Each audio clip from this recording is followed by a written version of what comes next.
A paz do Senhor, queridos. Amém? Pode tomar o seu assento, por gentileza?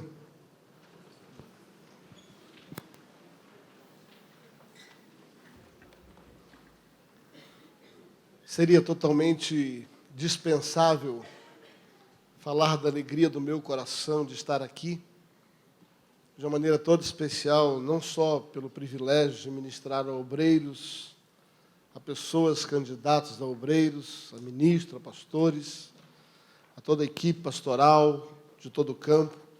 É uma grande honra, é um grande privilégio poder dividir um pouco daquilo que Deus tem colocado no nosso espírito. E eu tenho um desejo, uma oração, que eu possa transmitir com muita integridade, com muita simplicidade, mas com muita profundidade aquilo que Deus quer falar com vocês. Aquilo que Deus colocou no meu coração, Ele tem ministrado a mim. Eu quero falar algo que tem sido um desafio viver. Eu tenho sido desafiado por esta palavra a viver isso que eu quero colocar para vocês. Eu digo como Paulo, não que eu já tenha alcançado, mas eu prossigo para alcançar aquilo pelo qual eu fui alcançado. Então eu creio, a palavra de Deus é sempre desafiadora. Aliás, quando a palavra de Deus deixar de ser desafiadora, tem alguma coisa errada, né? Nós nunca vamos conseguir deixar de ser desafiado, confrontado pelas verdades da palavra de Deus. Eu pastorei uma igreja bem próxima em São Paulo, né, próximo ao aeroporto de Congonhas. É uma comunidade, chama-se Verdade e Vida, e é uma grande alegria. Quando eu estava aqui, o pastor me perguntou assim: você é pastor, você é apóstolo? Eu falei: eu sou pastor com P maiúsculo. Eu sou pastor com orgulho de ser pastor. Eu sou pastor essencialmente com coração de pastor. Eu amo gente, eu amo o rebanho de Deus, eu tenho um encargo sobre minha vida. Antes de pregar para qualquer pessoa, eu preciso pregar para a minha congregação, o rebanho que Deus me confiou.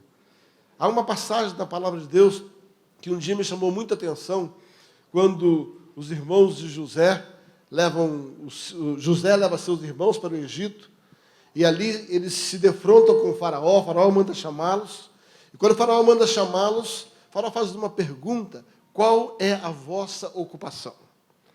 Essa pergunta seria uma pergunta simples de retórica para quem está se conhecendo. Entretanto, ela se torna profunda quando você entende a resposta dos irmãos de José. Os irmãos de José, eles respondem de uma maneira muito singular. Eles dizem assim: nós, bem como nossos pais, somos pastores. Queridos, aparentemente era comum ser pastor para o povo de Israel. Entretanto, o Egito era uma terra que não valorizava a profissão de pastor, que não valorizava aqueles que cuidavam de ovelhas. Aliás, a ovelha era tido para aquela geração do Egito como aqueles que estragavam o campo, aqueles que estragavam as pastagens. Então, ovelha já não era bem vista pelos egípcios, e pastor de ovelha era um subemprego. Ou seja, quando não tinha mais o que fazer, se você queria um emprego que não tivesse valor, naquela época, seria ser pastor. E o que me chama a atenção naquele contexto é que, naquele exato momento onde eles tinham ciência dessa marginalização da profissão de pastor, e quando eles foram confrontados, eles poderiam falar qualquer coisa: eu sou comerciante, eu sou vendedor, eu sou seja o que for, mas a impressão que eu tenho, quando olho aquele texto, é que eles enchem o peito de orgulho e dizem assim: nós, bem como nossos pais, não importa o que vocês pensam, nós temos orgulho, nós somos pastores. Queridos, é assim que eu me sinto. Verdadeiramente é assim que eu me sinto. Aliás, como a maioria dos pastores aqui, possivelmente, eu não sei quantos de vocês desejaram isso. A minha história é uma história longa, uma outra ocasião eu venho para compartilhar essa experiência, mas eu decidi no meu coração que eu não seria pastor.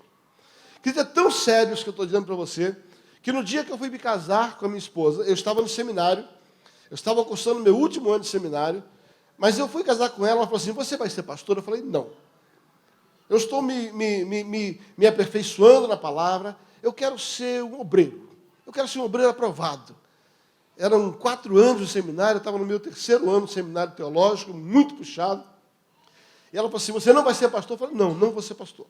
Eu não quero ser pastor, não tenho no meu coração de ser pastor. E nós fizemos um documento.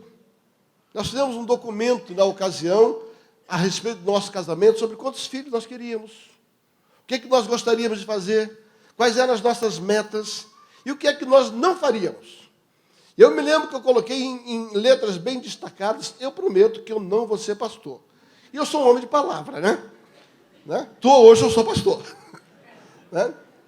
Sabe, queridos, o que a gente não consegue vencer é aquilo que Deus quer e a mãe da gente consagrou. A minha mãe nunca tinha me dito, mas eu descobri que a minha mãe tinha me consagrado no meu nascimento.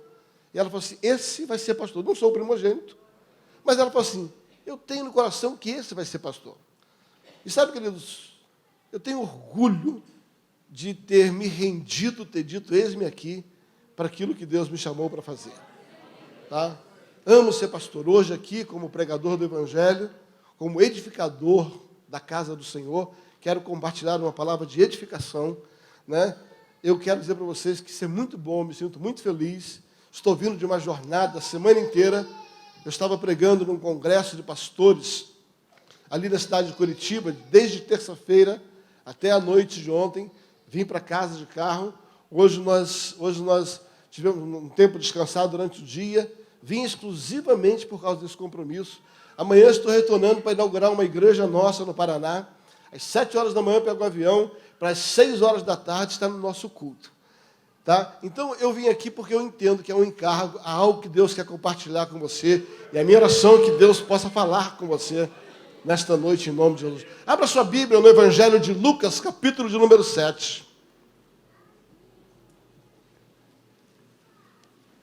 Evangelho de Lucas, capítulo de número 7. A partir do versículo 1, assim nos diz as Escrituras Sagradas. Tendo Jesus concluído todas estas palavras, dirigidas ao povo, entrou em Cafarnaum. E o servo de um certo centurião, a quem este muito amava, estava doente, quase à morte. Tendo ouvido falar a respeito de Jesus, enviou-lhes alguns anciãos dos judeus, pedindo-lhe que viesse curar o seu servo. Estes, chegando-se a Jesus, com muita insistência suplicaram, ele é digno que lhe faças isso. Porque ele ama o nosso povo. E ele mesmo nos edificou uma sinagoga. Então, foi Jesus com eles, e já perto da casa do centurião, enviou-lhes amigos para lhe dizer, Senhor, não te incomodes, porque eu não me acho digno de entrar, porque eu não sou digno de que entres na minha casa. Por isso, eu mesmo não me julguei digno de ir ter contigo. Porém, basta que digas uma palavra e o meu servo será curado. Porque eu também sou um homem sujeito à autoridade.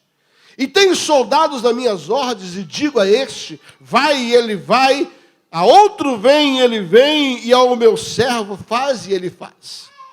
Ouvindo estas palavras, admirou-se Jesus dele, e voltando-se para o povo que o acompanhava, disse, afirmo-vos que nem mesmo em Israel achei uma fé semelhante a essa. E voltando para casa, os que foram enviados encontraram curado o servo. Pai, aqui está a tua palavra. E nesta noite eu declaro que a tua palavra é uma semente preciosa, que está sendo lançada sobre terrenos férteis que são os corações. E eu declaro que esta palavra ela não será roubada, ela não será distorcida e ela não será sufocada, mas ela encontrará um lugar de pouso numa terra preparada e produzirá a razão, o efeito pelo qual ela foi lançada. Assim é em nome de Jesus.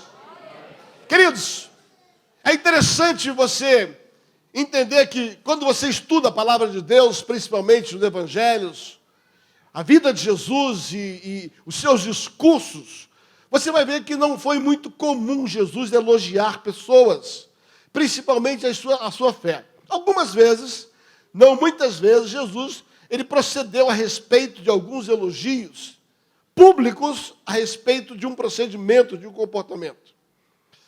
Você vai descobrir que quando você percebe o cuidado de Deus em colocar um texto semelhante a esse, aonde aqui está descortinado a admiração de Jesus sobre uma atitude de um homem, é que significa que isso é muito importante. Querido, Jesus só teve 3 anos e meio para estar sobre a terra. Então, tudo que Jesus disse é muito importante que você preste atenção. Mas não é você prestar atenção de qualquer jeito. Você não pode ler a Bíblia que nem você lê um jornal. Tem gente que lê a Bíblia que nem lê um jornal. Cara, leia com o coração. Leia com ênfase. Leia entendendo o que a palavra de Deus está dizendo. Leia querendo receber a iluminação do Espírito a respeito daquela palavra. E esse texto é um texto extremamente rico.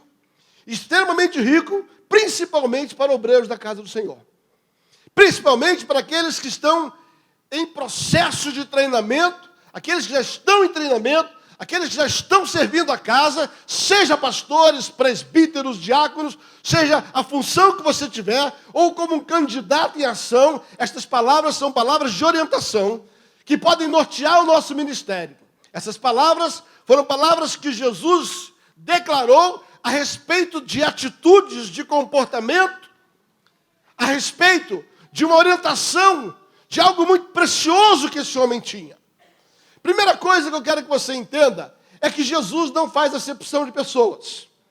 Quando ele não elogia a pessoa porque ela é bonita, ele não elogia a pessoa porque ela é feia, ele não elogia porque ela é inteligente, ele elogia porque aquilo que ela fez é digno de apreciação e de ser imitado. Aliás, se fosse fazer acepção de pessoas, seguramente Jesus não teria elogiado esse homem pela sua posição. Esse homem era um centurião. O contexto em que está se envolvendo, o centurião era o ministro da guerra. O centurião era a maior autoridade militar de uma cidade. Nesse período, havia o Império Romano que governava aquela região, e nesta cidade, Cafarnaum, de uma maneira especial, existia ali as forças políticas e existiam os poderes militares. E a maior autoridade militar que existia era o centurião. Por isso o nome é centurião. Ele comandava uma guarda de 100 soldados. Nessas pequenas províncias, normalmente se tinha um centurião. Um homem que tinha um pequeno exército que cuidava. Queridos, quem era centurião? O homem que tinha que colocar os israelitas no seu devido lugar. Não podia ter rebelião, não podia falar qualquer coisa, não podia se levantar para César. Queridos, é como se aquela nação estivesse vivendo debaixo da geração dos militares. Imagina 64 no Brasil. O que nós estamos vivendo aqui é uma nação governada por um poder bélico, por um poder militar, cujo militar estava à frente desta cidade, e esse homem que não tem o seu nome descrito, ele era centurião. Sendo assim, os centuriões não eram os mais apreciados por causa da sua posição. Você lembra quando os discípulos perguntaram, Senhor, será que agora é que o Senhor vai redimir a nação de Israel? Porque eles achavam que Jesus ia libertar eles dos romanos. Jesus ia libertar eles dos centuriões. Ou seja, neste contexto, o que está em ênfase é um homem que não tinha princípios judaicos. Era um homem que possivelmente não era um profundo conhecedor das leis, dos mandamentos, dos escritos judaicos. Esse homem era um homem enviado de Roma. E normalmente esses homens imitavam seu líder, eram déspotas. Eram homens ruins, eram homens severos. Lembra da morte de Jesus? Quando um soldado comandado por um centurião, depois de todo o sofrimento, ainda cravou uma lança do lado de Jesus. Eram homens más. Eram homens que escoteavam sem pena. Jesus não faz acepção de pessoas, mas Jesus, ele faz acepção de comportamento. Jesus não faz acepção de cargos. Jesus faz acepção de atitudes interiores. O que Jesus valoriza não é o nosso exterior, mas é o nosso interior. Não é o que eu faço, não é o que eu falo, mas é o que eu sou. Sempre que você observar detalhadamente os critérios de escolha de Jesus, ele vai passar por isso. Não olhe para aquilo que é aparente. Não olhe para a sua posição. Não olhe para os seus cursos. Não olhe para a sua fama. Não olhe pelo seu histórico. Mas olhe por aquilo que está dentro dele. Por isso, que dons sem frutos é complicado. Estude a carta aos Coríntios, você vai entender. 1 Coríntios capítulo 3 diz assim: nenhum dom vos falta. Vocês são especialistas. Olha, igreja cheia de dom. Mas falta a revelação de quem é Cristo. O Cristo do amor, o Cristo do fruto. E ele diz, por causa disso vocês estão crianças.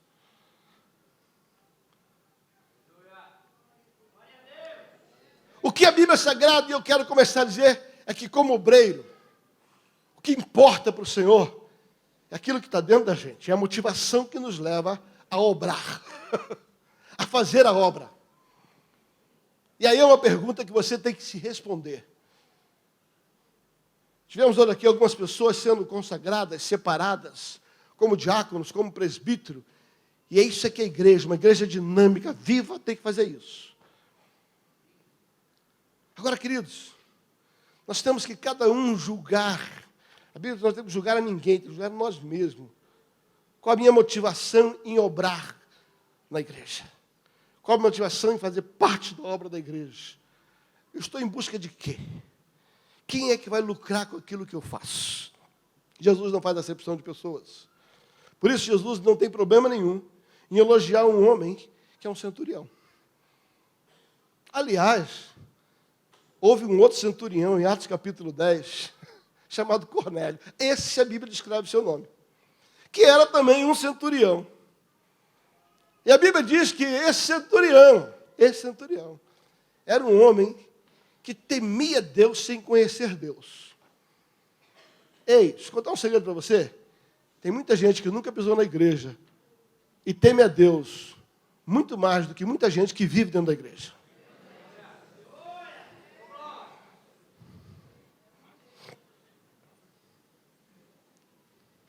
São exceções? São, mas é verdade. Esse homem chamado Cornélio, a Bíblia diz que esse homem, ele dava um show de crente, que era crente e não sabia o que era ser crente. Sabe por quê? Porque a Bíblia diz que esse homem orava, isso é crente. Jejuava, isso é crente. E ainda amava da oferta. Ei, Jesus bom. Isso é crente bom. Crente que ora.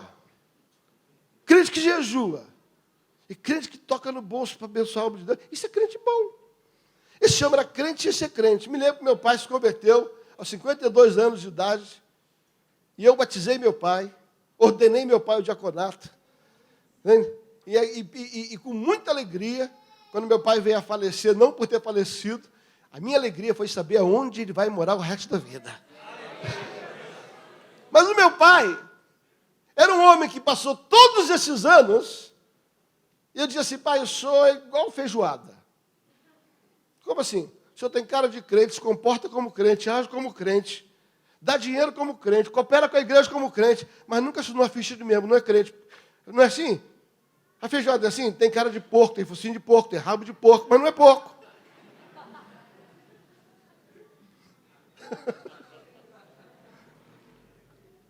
Esse centurião de Atos capítulo 10 é assim, né? Era um homem que tinha atitude de crente, jeito de crente, orava que nem crente, jejuava que nem crente.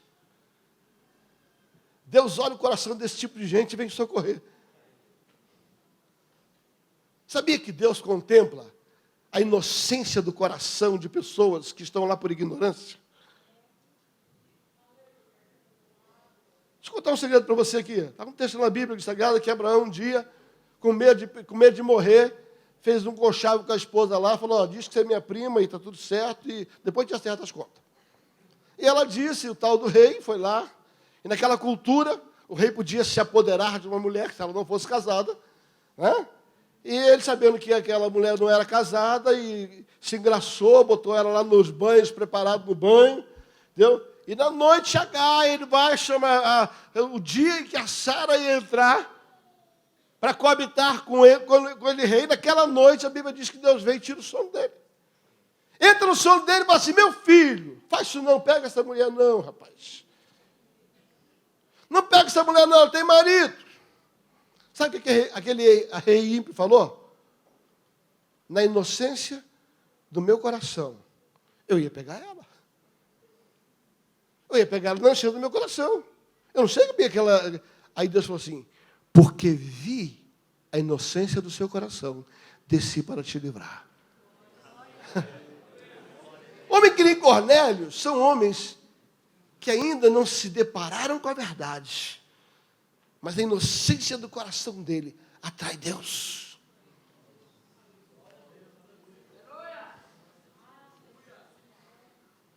Centuriões. A Bíblia diz que esse homem aqui, Jesus descobriu nele uma grande fé. O texto diz que Jesus elogiou a fé desse homem. A minha pergunta é, qual a fé que Jesus elogiou? O contexto é um contexto de enfermidade. A Bíblia diz que Jesus estava passando, e esse centurião tinha um servo. Presta atenção, não estou falando da esposa, não estou falando do filho, eu estou falando de um servo. E o centurião desse tinha muitos servos, e ele mesmo declara mais à frente.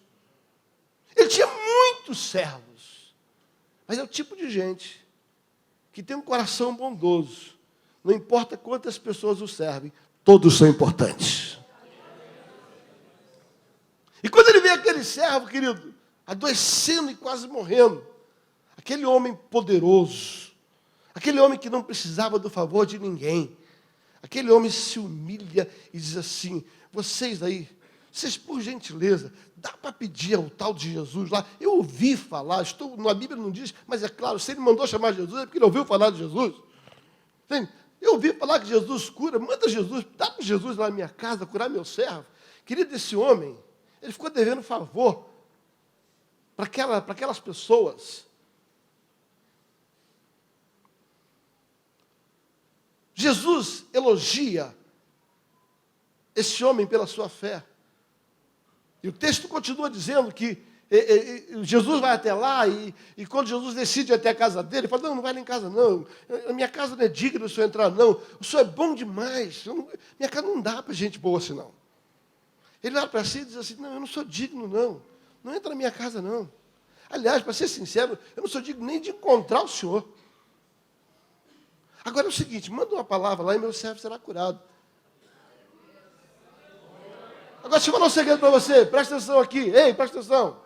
Jesus não elogiou a fé daquele homem no poder que Jesus tinha para curar, não é isso. Jesus não elogiou aquele homem pela fé na unção de cura. Deixa eu lhe explicar o texto. E aqui tem 4 características de um obreiro de valor, de um servo de valor, de um pastor de valor, de um presbítero de valor.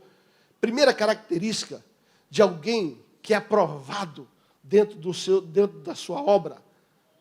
Primeira, você será um líder, um servo, um obreiro de valor, o dia que você aprender o que é amor.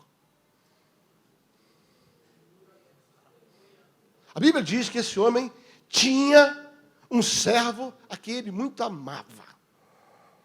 Mais à frente a Bíblia diz que os próprios anciãos, eles chegam e dizem assim, Senhor, vai até a casa dele, atende o pedido dele, porque ele é digno.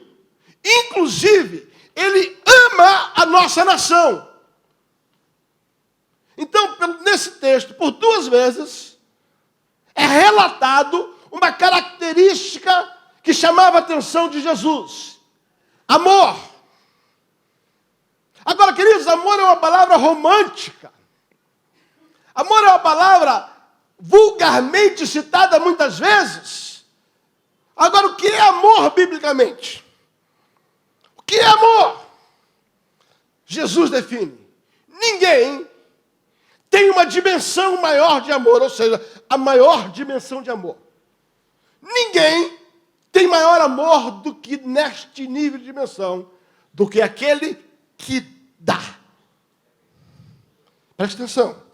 Jesus diz, ninguém tem maior amor do que esse, do que aquele que dá a vida pelos seus amigos. Amar é dar. Pastor, como é que eu sei que eu amo? O quanto você está disposto a dar. O quanto você está disposto a dar. Porque Deus amou o mundo de tal maneira que deu. E quando a Bíblia quer expressar a dimensão da doação de Deus, não encontra a palavra. E usa de tal maneira. Eu não entendo esse tipo de gente que diz que ama e não dá nada. Eu não entendo o marido que ama e só quebra assim, só cobra. Eu não entendo uma esposa que ama e não está disposta a dar. Amar é a habilidade de considerar o outro superior a si mesmo. A Bíblia fala a respeito do casamento, que ao marido convém saber como agradar a sua esposa, dá. E a esposa, de como agradar o seu marido, dá. Sabe por que os casamentos não funcionam? Porque é só para mim, é só para mim, é só para mim, é só para mim, é só para mim, é só para mim.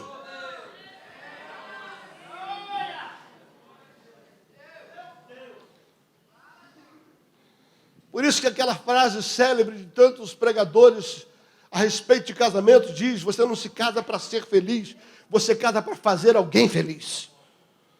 Se eu caso para fazer a minha esposa feliz, e a minha esposa casa para me fazer feliz, nós estamos nos dando um para o outro, e o nosso casamento vai dar certo.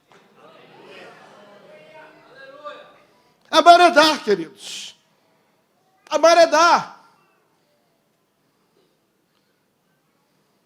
Aliás, o apóstolo Paulo, escrevendo no 1 Coríntios, capítulo 13, não vou gastar tempo ministrando ali, leia. Ele vai dizer, se você fizer qualquer coisa, seja espiritual, natural, se não tiver amor, não valeu nada.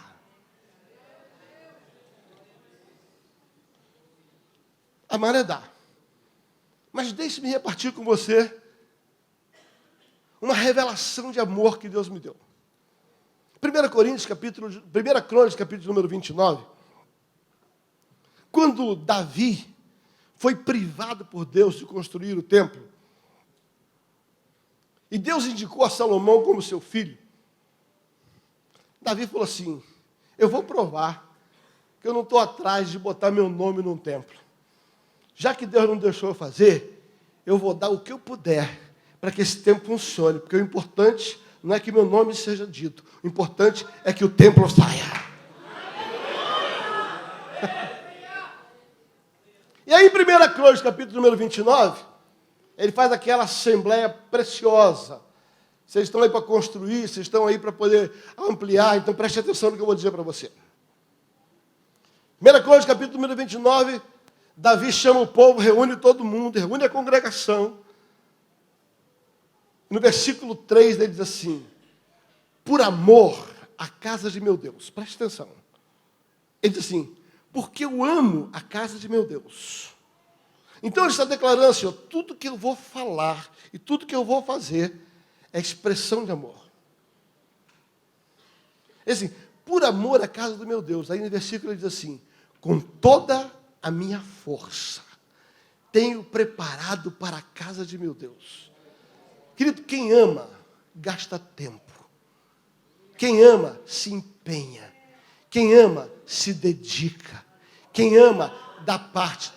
Tempo é vida. Dinheiro você perde e recupera. Tempo, o que você gasta, você não recupera. Se você gasta mal o seu tempo, ele não vai voltar atrás. Se você gasta bem seu tempo, também não vai voltar atrás. Mas aquilo que você gastou pelo bem, vira coisa boa. Davi diz assim, eu, com toda a minha força, Ele está dizendo o seguinte: porque eu amo a casa de Deus, eu decidi dar meu tempo para a casa de Deus. Eu não entendo, queridos, eu não entendo gente que diz que ama a casa de Deus e não consegue dar um dia da semana para servir. Eu não consigo entender gente que diz que ama a casa de Deus e toda vez que chama tem alguma coisa para dizer que não pode.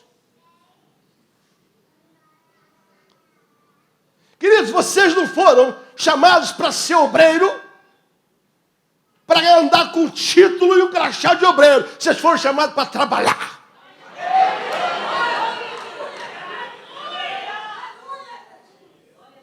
Não quer trabalhar? Entrega o cargo.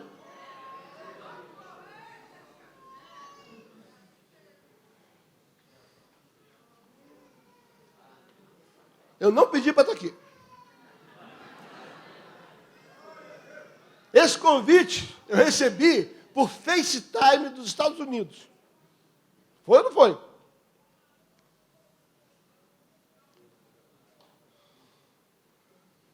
Eu tenho a palavra de Deus para você. Jesus diz: sabe por que eu trabalho? Porque o meu Pai, que criou o mundo, trabalha até hoje.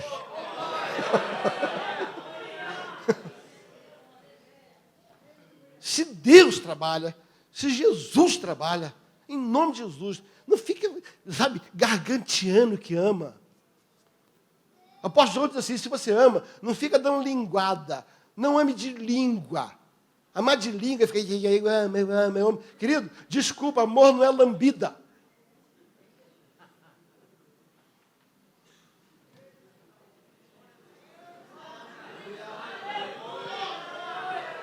Não adianta você ficar fazendo média. Você ama? Prova que ama. Davi diz assim, ó: por amor à casa de meu Deus, com toda a minha força, eu vou juntar dinheiro para essa casa funcionar. Eu vou juntar gente para essa casa funcionar. Por que ele fazia isso? Porque ele amava. Só que se você for no versículo 3, ele vai dizer assim: mas também por amor à casa do meu Deus, do meu tesouro pessoal. Ele diz assim: não é só levantar dinheiro dos outros, eu também tenho que dar o meu. Tirar dinheiro da igreja, tem muito texto para você fazer isso. Vai ver assim, ó: não estou aqui falando daquilo que eu não vivo. Porque a unção começa pela cabeça, para depois descer para a barra, para depois descer para a gola, para depois descer para a orla. Tudo que a cabeça faz é de exemplo o corpo seguir. Por isso que Jesus, como cabeça, diz assim: você, marido, tem que me imitar.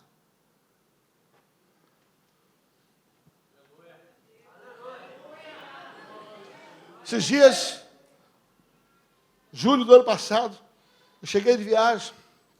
A nossa equipe ministerial me chamou, falou: pastor, achamos um lugar maravilhoso, perto daqui, grande, pastor, vamos mudar, pastor. Eu já estava querendo mudar há um tempo. Aí, eu fui ver o local. Cheguei naquele local, olhei, entrei naquele local, um lugar muito grande, muito grande. Eu olhei, eu fui dono de empresa, eu tive empresa de reforma, eu tive 5 empresas de reforma. Eu sei o custo de uma obra bastante. Eu dediquei 15 anos da minha vida construindo, então eu sei preço de reforma. Quando eu li aquilo ali, o pessoal empolgado com o tamanho do templo, empolgado com o tamanho do ambiente. E eu entrei e falei assim: mas eu não venho para cá nem morto. A igreja estava pequena, eles estavam querendo um lugar maior, e o coração deles era bom, mas eu sabia quanto ia custar. E eu falei assim: eu não venho para cá, mas não venho morto. Se o senhor me arrastar, eu não venho para esse lugar. E nossa equipe ministerial de pastores, empolgada, olhando. Eu parei daquele lugar e falei assim: se o senhor não me der uma palavra, se o senhor não me der uma visão nesse lugar, que sirva de âncora, eu não venho para cá. No que eu estou falando, que fica tudo escuro assim, tudo escuro, eu abri o olho, quando eu abri o olho, eu vi uma igreja. Eu vi uma igreja toda escura, mas cheia de gente, cheia de adoração, cheia de unção. Eu falei: tá bom, Deus, eu vou encarar isso aí. Agora que ele tinha que levantar dinheiro. Tinha que levantar dinheiro. Orei com a minha esposa, no dia do lançamento da obra, da reforma, abrimos uma conta bancária, e eu falei para ela assim, amor, você acredita nisso? Acredito. Está comigo? Estou. Cheguei no altar, falei aqui, deixa eu falar uma coisa para vocês. Nós abrimos uma conta bancária, e o primeiro depósito é meu e da minha esposa. O nosso salário desse mês está integralmente na conta. Já foi o primeiro depósito da obra. Segundo, eu só tenho um carro. E ele está na obra. A partir de hoje, estou a pé. Está aqui. Pronto. Pum. Querido, desculpa, não existe esse negócio de dizer eu amo e não coço o bolso. Não entendo isso. Eu não entendo o negócio de dizer que eu amo e não coço o bolso. Você ama aquilo que você ajuda a construir. Você só ama aquilo que você ajuda a construir.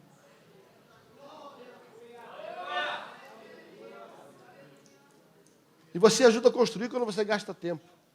Quando você dá o seu precioso tempo. Mas quando você tira do teu recurso pessoal, do teu tesouro pessoal e coloca lá. E finalmente no versículo 10, Davi começa uma oração, dizendo assim, na minha oração, eu tenho sustentado essa obra para o Senhor. Repita comigo, você só ama quando você dá tempo, oração e recurso. Querido, se você diz que essa igreja é maravilhosa, você ama essa igreja, mas se você não dá oração, tempo e recurso, o seu amor está, no mínimo, comprometido. Tá bom, eu vou chegar para minha esposa e dizer assim, meu amor, eu te amo. Eu te amo demais, meu amor. Só que é o seguinte, a minha agenda não cabe você mais, tá? Eu preciso viajar, tenho muito convite. Está aqui um cartão de crédito, pode comprar tudo que você quiser. Eu estou orando por você todo dia, mas não conta comigo. Você ia querer um marido assim? Quem quer um marido assim? Deixa você comprar o que você quiser.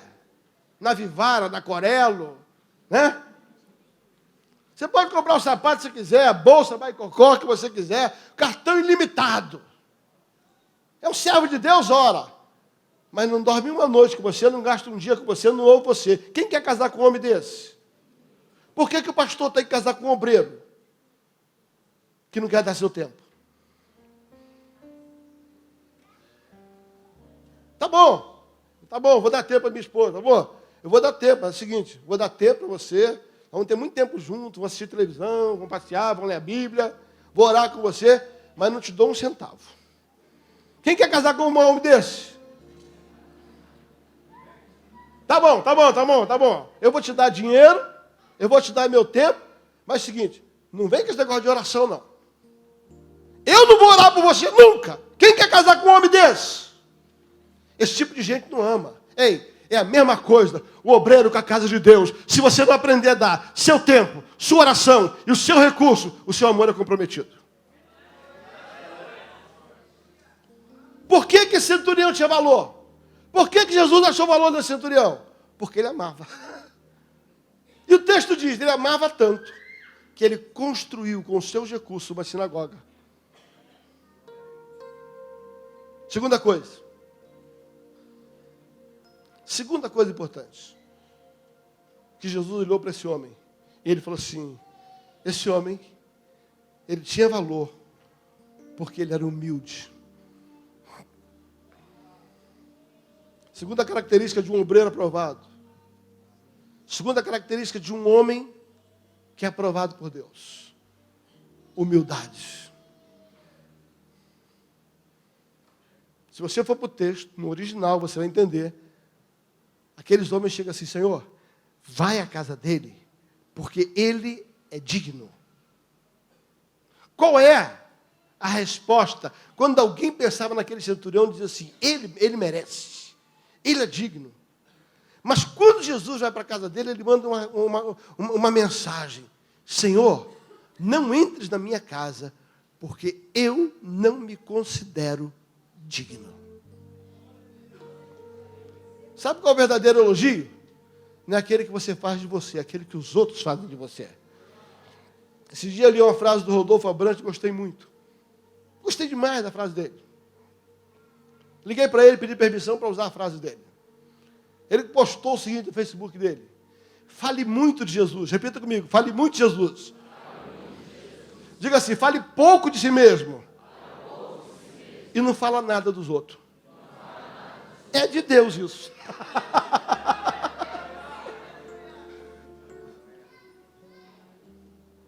Tem gente que fala mais de si. Pastor, fui numa ordenação domingo passado. Eu fui a uma ordenação, me chamaram, eu estava numa cidade, e fui numa manhã, numa ordenação de um pastor, e o pastor que estava pregando, ele pegou aquele texto de Elias, Eliseu ali, no segmento, onde Elias joga a capa, né? E ele passou 6 pontos. Primeiro ponto, ele falou assim: Elias, Deus só chama trabalhador.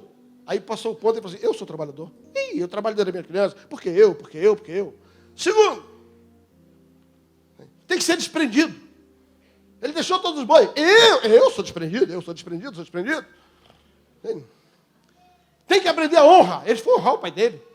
Ele foi lá e disse: eu sou um cara que honra. Meu Deus do céu. Quando terminou, eu sentei perto dele e falei: querido, pelo amor de Deus, Hebreus capítulo 11 tem tantos exemplos de homem da fé. Por que você usa só você? Seja humilde.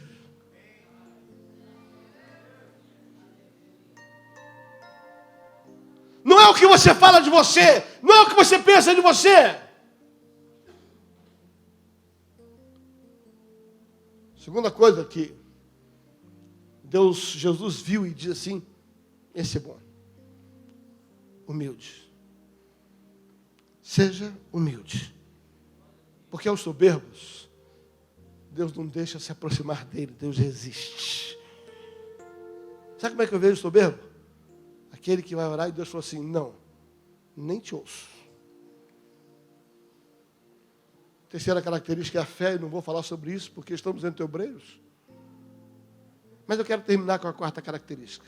Que horas são, por gentileza? 9h20. Eu tenho quanto tempo? Mais uns 10 minutos? Passa um pouquinho mais.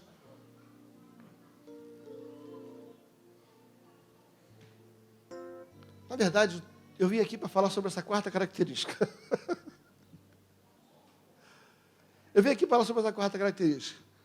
Mas Deus caminhou para outro jeito, vai do jeito dele. Quarta característica, para um servo de valor, chama-se submissão. Fala comigo: amor.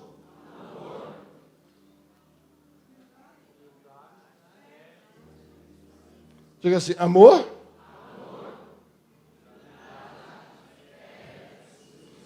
Submissão. Você sabe qual foi a fé que Jesus elogiou nesse homem? Foi a fé no princípio da submissão à autoridade. Leia o texto com cuidado. Ele diz assim: Jesus, eu não sou digno de que o Senhor vá até a minha casa, mas eu acredito no poder da submissão. E por causa disso, eu vou lhe dar um exemplo. Estou aqui colocando com as minhas palavras para ficar mais fácil de entender. Eu vou lhe dar um exemplo. Eu sou um homem sujeito à autoridade. Olha como é que ele vai construir essa situação. Eu sou um homem sujeito à autoridade. E por causa da minha submissão à autoridade, eu tenho autoridade. E a minha autoridade é tão grande em função da minha submissão, que basta que eu dê uma palavra, e o poder desta palavra, validada pela minha submissão, produz coisa preciosa. O que o texto está dizendo é: Jesus, não precisa entrar na minha casa. Aliás, eu entendo que o Senhor é um homem de submissão à sua autoridade, ao seu pai. E porque eu creio que o Senhor é um homem submisso à sua autoridade, eu sei que o Senhor tem autoridade. E quem tem autoridade, basta declarar uma palavra e acontece. Aí ele diz assim: vou lhe dar um exemplo. Eu sou um homem sujeito a autoridades. E por causa disso, eu digo para os meus servos, vai e ele. Eu digo, vem ele, faz e ele. Jesus falou assim, uau. Esse entendeu. Aquilo que a nação de Israel não tinha entendido, aquele homem entendeu. Que o maior poder de realização não é a fé nos dons, mas a fé nos princípios. Aquele homem falou assim, o seu dom tem valor e eficácia, porque o Senhor está debaixo de alguns princípios que validam, empurram e autorizam o dom. E ele pega assim, eu sei o que é isso. Eu sou sujeito a César. Eu estou aqui para cumprir o que César mandou. E porque eu sou sujeito a César, eu tenho autoridade e eu declaro para os meus servos, faz. E todo mundo faz. Ouça, queridos, autoridade espiritual é um fluxo. Autoridade espiritual é um fluxo. Romanos capítulo 13, versículo 1 diz assim, toda pessoa esteja sujeita a autoridades superiores. Toda pessoa, toda, inclusive você, esteja sujeito a autoridades superiores. Porque não existe autoridade que não venha de Deus. E todas que existem foram ordenadas por Ele. E ele diz assim, sabe de uma coisa? Quem resiste à autoridade, não está resistindo à pessoa, mas está resistindo quem ordenou aquela pessoa naquele lugar. Ou seja, se você resiste à autoridade, você está resistindo à ordenação de Deus. E o texto diz no versículo 2, trará sobre si mesmo condenação. Aí diz assim, versículo 3 de Romanos 13, queres não temer autoridade? É só andar direito. É só andar direito. Anda direito e terás louvor dela.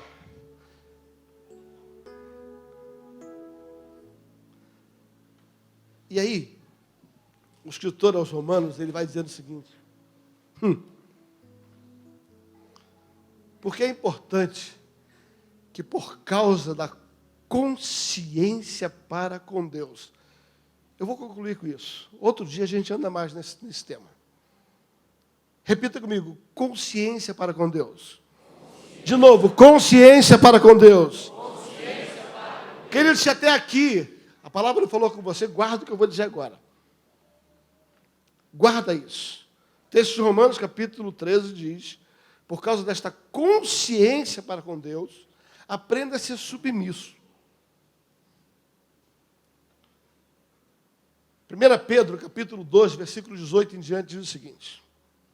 Vós, servos, sede submissos a vossos senhores, não somente aos bons e moderados, mas sede submissos também aos maus. Pelo amor, peraí, o que você está dizendo? Que eu tenho que me sujeitar àquela pessoa que não é boa? É isso mesmo. Eu tenho que sujeitar àquela pessoa que é um bêbado, se é autoridade, é isso mesmo.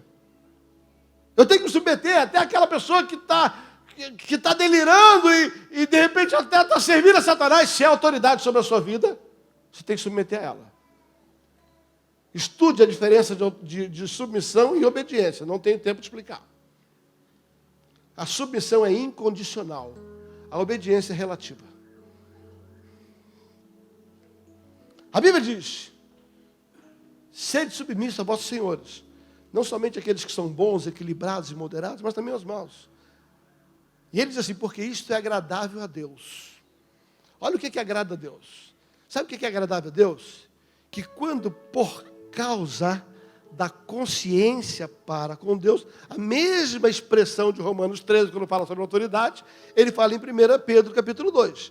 Ele diz assim, por causa da consciência para com Deus, você vem até suportar e padecer injustiça. Eu falei, peraí, o senhor está dizendo que Deus se agrada quando eu sou injustiçado? Deus falou assim, não. Eu me agrado quando você é injustiçado.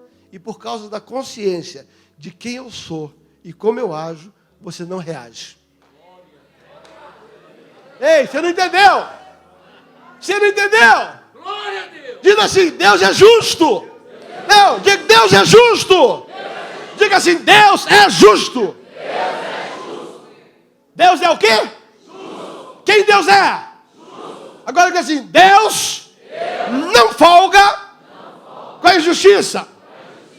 Como Deus age? Diga assim, Deus não folga com a injustiça. O que é ter consciência para com Deus? Saber quem Deus é e saber como Deus age. Quando você foi injustiçado, em vez de você reagir, tenha consciência de que Deus, que colocou aquela autoridade, é justo, não folga com injustiça.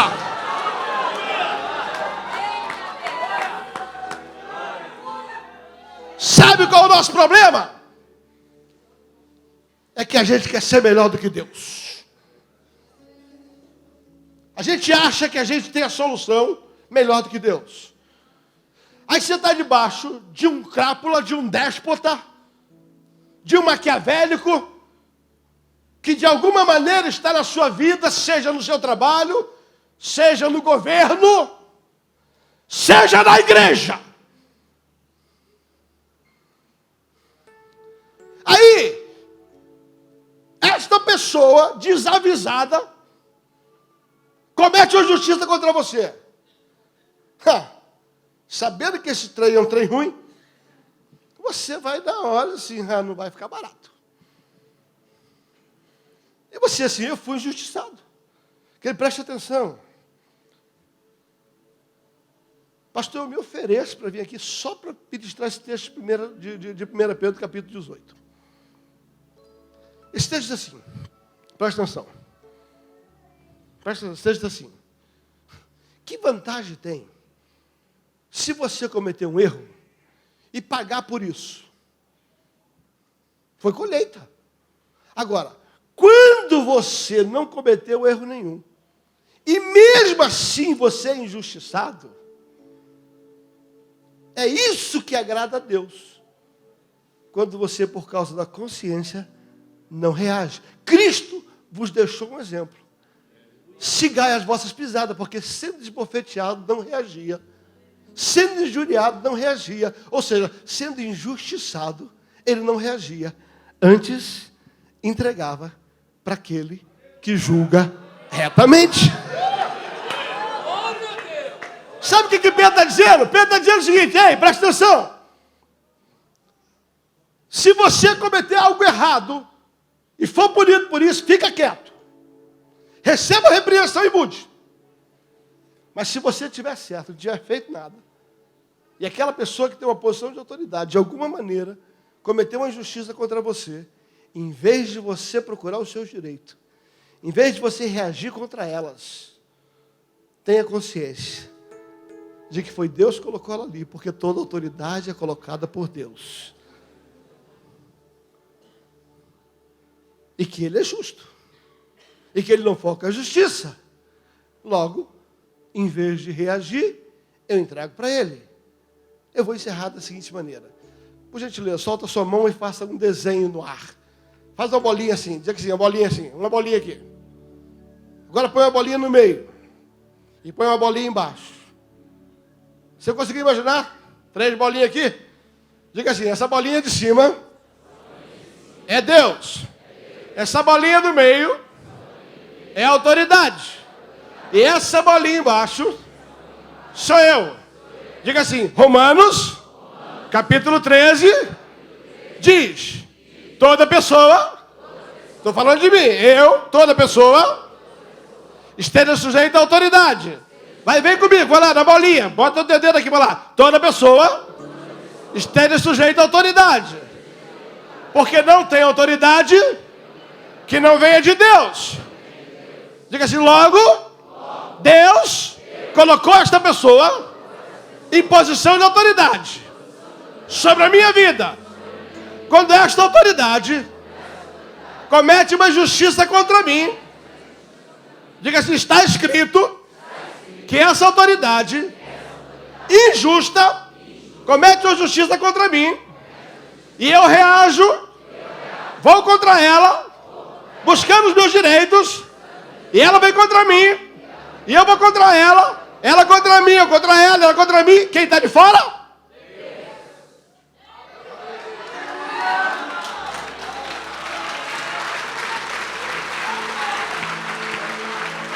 Se foi ele que colocou, o trem é dele, o problema é dele, não é teu.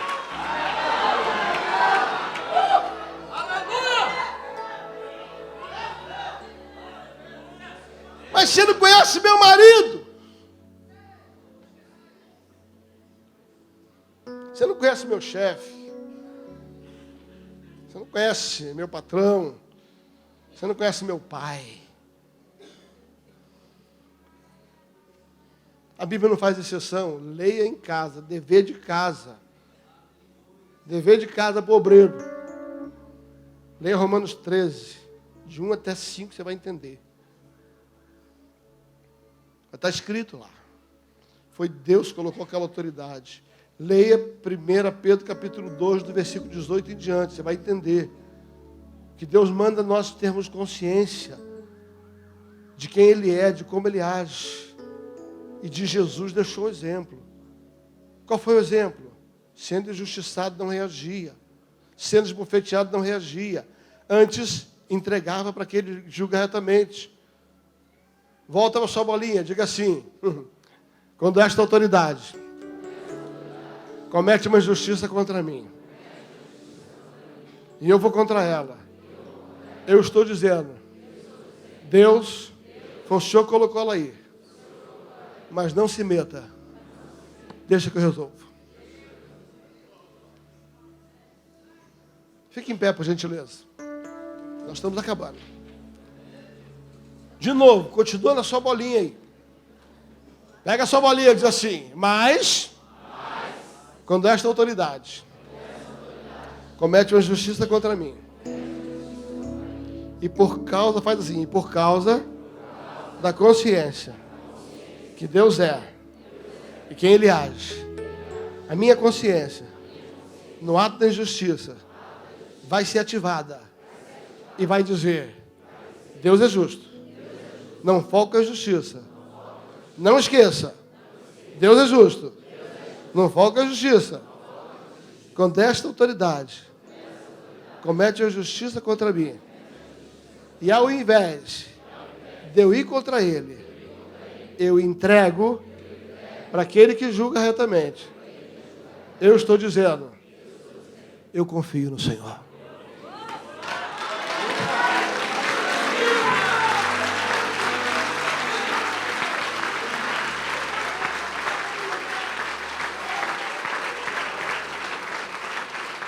Para você não esquecer, solta os braços. Solta os braços.